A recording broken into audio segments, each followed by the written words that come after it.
Hello everyone, আসসালামু আলাইকুম। আশা করি আপনারা সকলেই ভালো আছেন। আল্লাহর অশেষ রহমতে আলহামদুলিল্লাহ আমরাও ভালো আছি। তো আজকে সকাল থেকেই কাজ শুরু হয়েছে।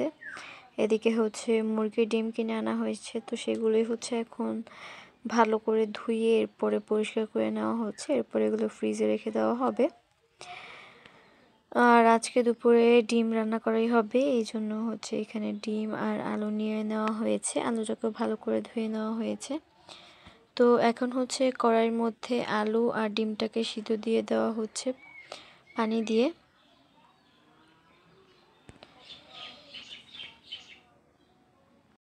তো একে একে সবগুলো ডিম দিয়ে পরে লাস্টে আলু দিয়ে সিদ্ধ দেওয়া হয়েছে। তো এগুলো এখন সিদ্ধ হয়ে গেছে। এখন নামিয়ে এরপর ডাল রান্না করতে দিয়েছে।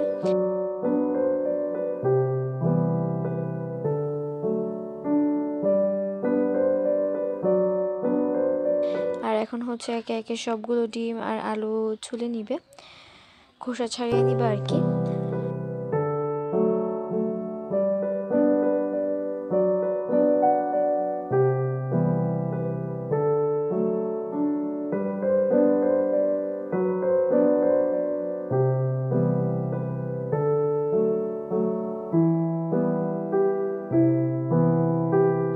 তো এরপরে কড়াইতে তেল দিয়ে দিচ্ছে। এরপরে এখানে ডিমগুলোকে ভেজে নিবে।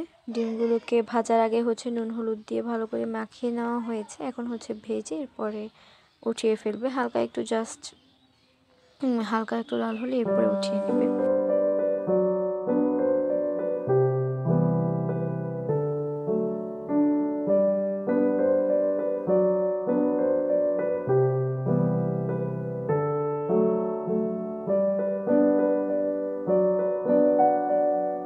তো এই তো ডিমগুলো কিন্তু ভাজা শেষ। এখন কড়াইতে পেঁয়াজ কুচি দিয়ে দিবে। আর পেঁয়াজটা যখন ব্রাউন হয়ে যাবে তখন এখানে পেঁয়াজ বাটা, আদা বাটা, রসুন বাটা, এইসব ধরনের বাটা মশলা দিয়ে এরপর মশলাটাকে ভালো করে কষিয়ে নিতে হবে। আর এরপরে এখানে স্বাদ অনুযায়ী লবণ, হলুদের গুঁড়া, মরিচের গুঁড়া দিয়ে সামান্য একটু পানি দিয়ে মশলাটাকে ভালো করে কষিয়ে নিতে হবে।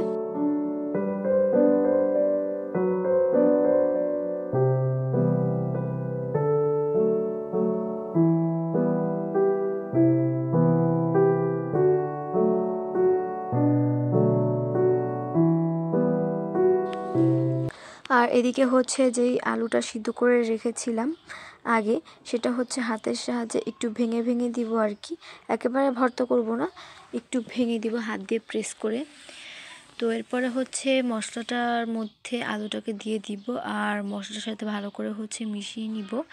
এরপরে এখানে সামান্য পানি দিয়ে একটা টমেটো কুচি দিয়ে এরপরে নাড়াচাড়া দিয়ে পানি দিয়ে দিব। এরপরে এখানে ডিম দিয়ে এরপরে নামিয়ে লাস্টে ধনিয়া পাতা দিয়ে নামিয়ে ফেলেই হবে। তো আজকে দুপুরে ডাল আর ডিম ছিল, একদম সিম্পল খাবার রান্না করা হয়েছে। এরপরে বিকেলের দিকে পিঠা তৈরি করবে, এই কারণে ডিম পিঠা আর কি। এটা সঠিক নামটা আমার জানা নাই। তো এর জন্য এখানে আটা নিয়ে নিচ্ছে। এরপর এখানে চিনি দিয়ে দিবে আর এরপর পানি দিয়ে গুলিয়ে নিতে হবে। তো ফাইজা বারবার গোলানোর জন্য চাচ্ছিল, তো এই জন্য ওকে দিয়ে দিয়েছি। মানে ও এটা করে খুব খুশি হচ্ছিল। সাথে এরপর রায়ানও আসে, রায়ানোর সাথে আর কি দাঁড়িয়ে দাঁড়িয়ে দেখে। ও তো আর নাড়াচাড়া করতে পারে না, তো যার কারণে ও পাশে দাঁড়িয়েছিল।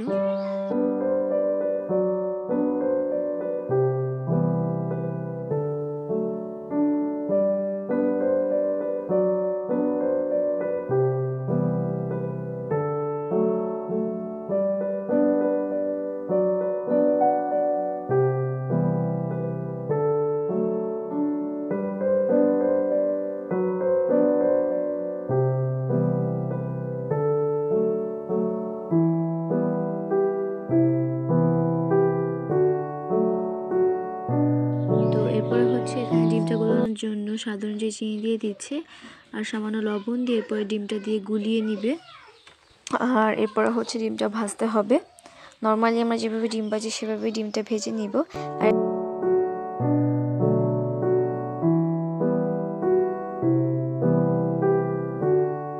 এদিকে ডিম ভাজা দেখে ফাইজা আর রায়ান দুইজনে ডিম খাবে বলছে, তো ওদেরকে সামলাতে গিয়ে এদিকে ডিমটাই পুড়ে যেতে নিয়েছিল। তো এরপরে হচ্ছে উল্টিয়ে দুনো পাশ ভেজে এরপরে উঠিয়ে ফেলেছে।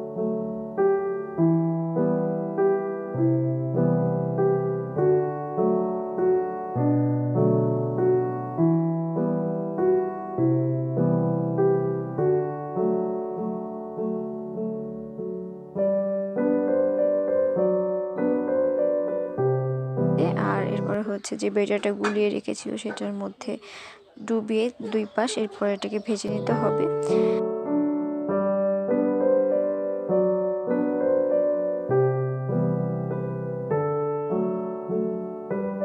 তো ভাজার পর লাস্টে এটা অনেক বেশি ফুলে গিয়েছিল। তো এরপরে আবারও সেকেন্ড বার ঠিক একইভাবে হচ্ছে আবার গুঁদার বেটারের মধ্যে চুবিয়ে এরপর তেলের মধ্যে ভেজে নিবে। তো এইভাবেই 3-4 বার করলেই হয়ে যাবে, বা বেশিও করা যেতে পারে। তো আজকে আর আম্মু বেশি করে নাই।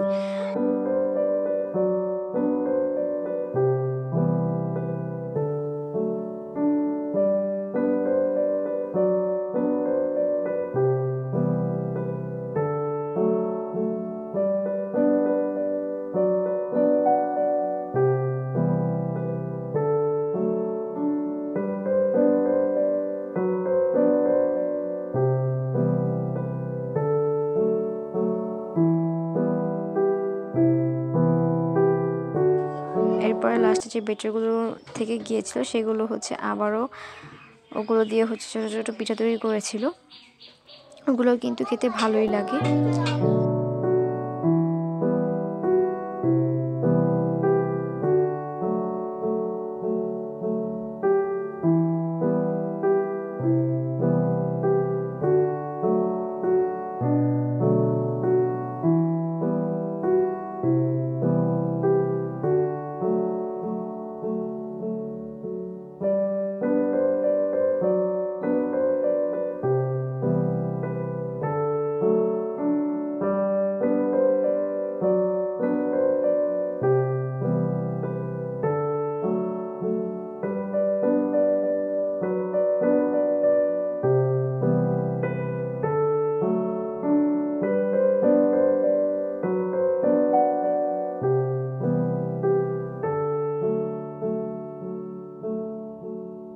এই তো এটা হচ্ছে হয়ে গিয়েছে। তো এখন হচ্ছে এটা কেটে পরে খাবো।